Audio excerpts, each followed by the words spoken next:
साधु का सबसे बड़ा परोपकार, वो हमारे और आपकी झोली में गोविंद को डाल देता है, भगवान को झोली में डाल देता है। भगवान से एक कदम आगे हैं भगवान के भक्त संत।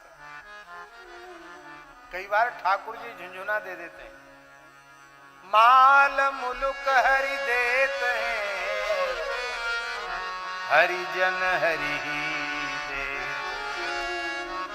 भगवान माल मुलुक, जमीन जायदाद, रुपया कौड़ी, पद प्रतिष्ठा देकर बहका देते हैं, लेकिन हरिजन कृपा करते हैं तो हरि ही देत, भगवान को प्रदान करते।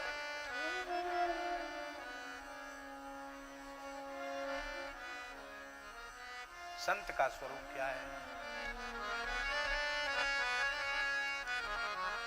पर उपकार बचन मन काया, पर उपकार बचन मन काया, संत सहज स्वभाव खगराया, संत सहज स्वभाव खगराया।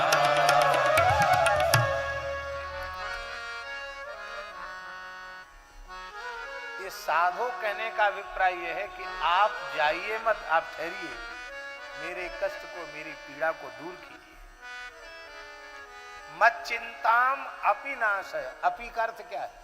अपि का अर्थ है कि सबको निश्चिंत बनाना साधु का धर्म, तो मेरी भी चिंता दूर कीजिए। सबकी चिंता दूर करते हैं तो मेरी चिंता दूर क्यों नहीं कर? मत चिंताम अपि नाशय। हे भगवान, जीवन में क्लेश दुख आता है, उसका मूल पाप होता है, और वो पाप कैसे नष्ट होगा? दर्शनम तव लोकस्य सर्वथाघ हरम परम। आपका दर्शन संपूर्ण पापों को दूर करने वाला है।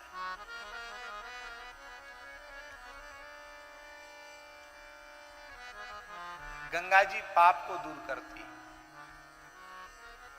पूर्णिमा का चंद्रमा ताप को दूर करता है,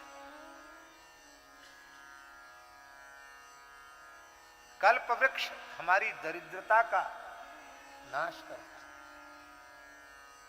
दैन्य का नाश करता है। ये तीन अलग अलग काम करते हैं, पर संतों का सानिध्य एक साथ तीनों की प्राप्ति करा देता है। गंगा पापम शशि तापम दैन्यम कल्पतरुस्तथा पापम तापम च दैन्यं च हन्ति साधु समागम। साधु समागम पाप ताप दैन्य तीनों का विनाशक।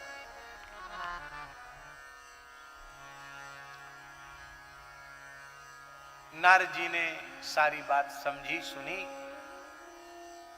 और भक्ति को भक्ति का महात्म्य सुनाया। यहां भी भक्ति का महात्म्य, और महात्म्य श्रवण से भक्ति पुष्ट होगी। हम लोग भी इसीलिए रो रहे हैं क्योंकि हम लोगों को अपनी महिमा का पता नहीं, हमारी अपनी महिमा का पता नहीं। हमें भी अपनी महिमा का पता चल जाए तो हमारा रोना धोना बंद हो जाएगा, हृष्ट पुष्ट संतुष्ट होगी भक्ति।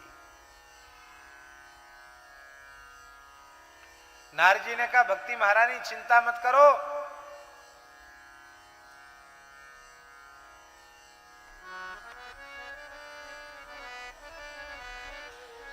कलिनासदृशः कोऽपि युगो नास्ति वरानने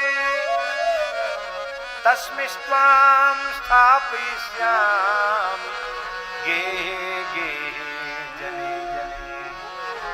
कलयुग से श्रेष्ठ कोई युग नहीं है। मैं इस युग में घर घर में और जन जन में मैं तुम्हारी स्थापना कर दूंगा। यदि मैं यह कार्य नहीं कर सका तो तदा नाहम हरेर दासो लोके त्वाम न प्रवर्तये।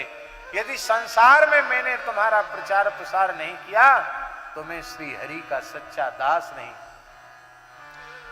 और पूज्य गुरुदेव भक्तमाली जी कहते थे, नारद जी ने यह प्रतिज्ञा की और नारद जी इसी काम में लग गए। इसलिए बोले कोई आचार्य धरती पर आया हो, कोई भक्त धरती पर आया हो, कोई संत धरती पर आया हो, ज्ञात अज्ञात रूप में नारद जी की प्रेरणा सब जगह है। महाराज जी कहते थे आज भी जो महापुरुष प्रकट हो रहे हैं इनके मूल में भी नारद जी की प्रतिज्ञा है। आगे भी जो संत प्रकट होंगे उसके मूल में नारद जी का अनुग्रह है। ये नारद जी के संकल्प का ही प्रभाव है जो घर घर और जन जन में भक्ति का प्रचार हो रहा है।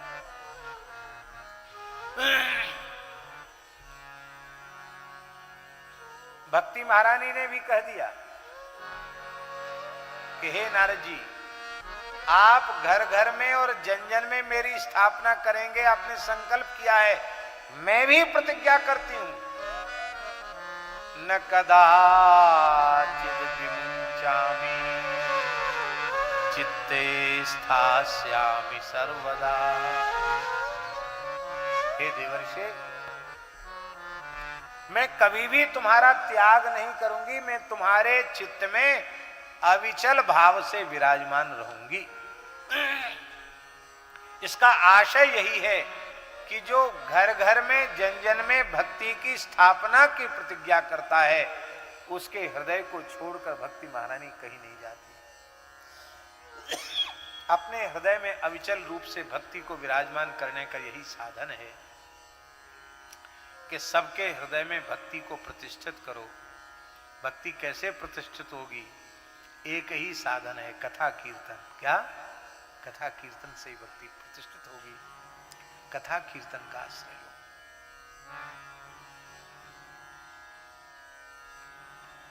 यही है सत्संग की महिमा। ये कथा कीर्तन जो है ना, उत्सव महोत्सव, ये भक्ति का दान है। अब देखिए भागवत सप्ताह हो रहा है। भगवान ने निमित्त तो एक व्यक्ति को बनाया और सप्ताह हो रहा है। इसमें से यदि एक व्यक्ति का भी जीवन भजन की ओर प्रवृत्त हो गया, एक व्यक्ति का, तो आयोजक का आयोजन सफल नहीं हुआ, उस आयोजक का जीवन सफल हो गया। क्योंकि कथा में एक व्यक्ति भगवान के रास्ते पर लग गया, एक व्यक्ति। वक्ता की वाणी सफल हो गई, वक्ता का जीवन धन्य हो गया। कथा के आयोजक यजमान का जीवन धन्य हो गया। पूज्य स्वामी श्री खंडानंद सरस्वती जी महाराज कहते थे, निर्लोभ और निष्काम भाव से यदि कोई भगवान की कथा का आश्रय ले तो भूरिदा केवल वक्ता नहीं है, स्वामी जी का भाव, भूरिदा वक्ता भी है, भूरिदा श्रोता भी है और भूरिदा यजमान भी है।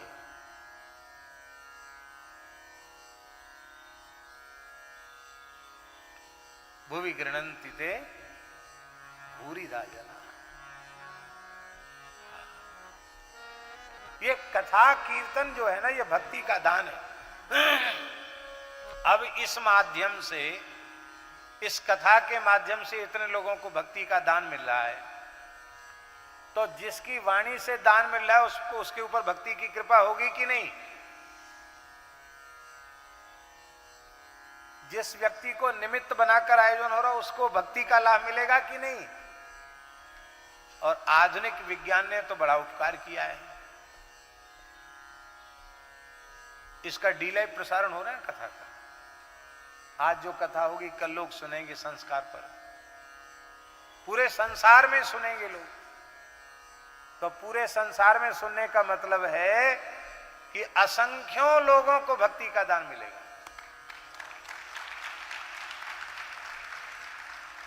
इसीलिए ऐसे पवित्र अनुष्ठान, ऐसे पवित्र आयोजन निरंतर होते रहे।